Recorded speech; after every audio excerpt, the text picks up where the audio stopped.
Event ini adalah pertama dalam rangka menyemarakkan HUT Takengon, ya, Kota Takengon yang ke-439.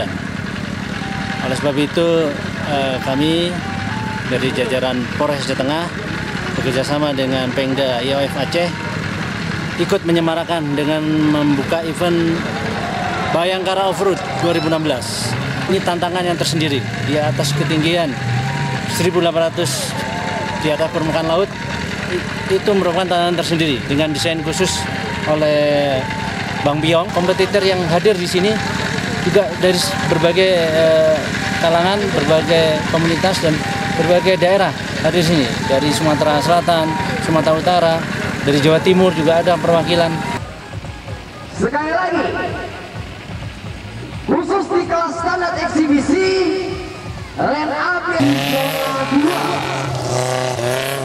dan setelah kedua maksimal siang kelas standar eksibisi jadi